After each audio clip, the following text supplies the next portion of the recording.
In the last video, we spoke about the importance of neck training and how it affects your appearance. In this video, we're going to be talking about what exercises you need to do to build that thicker and wider neck. The first exercise that I'm doing is forward neck curls with a resistance band. The reason I'm using a resistance band is because it maintains tension on the muscle throughout the range of motion. I won't go into the anatomy of the neck, but this movement trains the front muscles and the side muscles of the neck. A lot of people in combat sports do a lot of neck training, and this exercise in particular, because by strengthening the neck, when there's an impact to the head, there's a reduced chance of concussion. Performing neck curls with a resistance band is just one option. Later in the video, I'm going to show you another alternative. The next exercise is backwards neck curls. This is going to focus on the muscles at the back of the neck as well as the traps. When doing neck training with a resistance band, you want to place the band in line with your temples, so it's not too high or too low that it falls off, but it's in a position where you can move your head through the range of motion and feel the tension from the band. With neck training, it's important to work in all planes of motion. So next we're going to do side flexion, where we're bringing our ear down to our shoulder. Aside from aesthetics and stabilizing the head, neck training is also important for our posture and also has a positive effect on neck pain and headaches and reducing neck strain. Now I'm doing the same movement, but I'm training the opposite side of my neck. One exercise that I haven't done with the band is rotation, with turning left to right. Rotation isn't necessary because it still trains the same muscles, and that's one thing you don't want to do with neck training. You don't want to overdo it. Rotation is more specific to people like boxers that need to stabilize their head when getting punched. Next we have neck forward curls but with a plate. So you need to lie back on the bench, make sure your feet are nice and stable so you don't fall backwards. Place the weight on your forehead and ideally place it underneath a jacket or something so the weight doesn't make a dent on your forehead, and then you're simply gonna raise your chin up and then bring it back to your chest. Here are some more neck curls but from a different angle.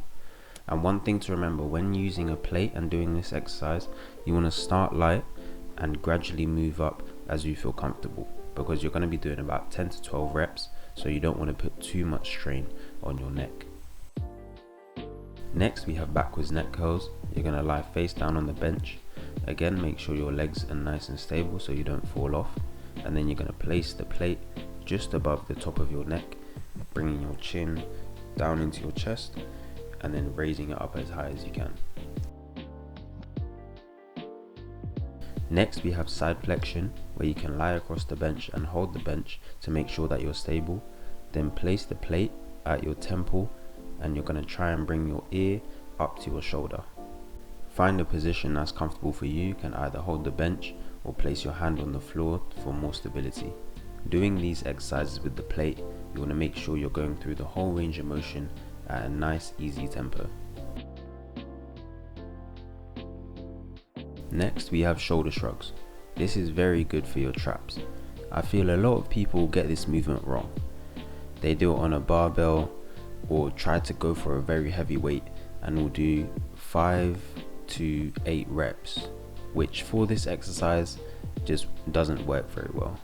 In my personal experience and through helping others, training the traps should be done with higher reps, which is why in this shot I'm only using 10 kg.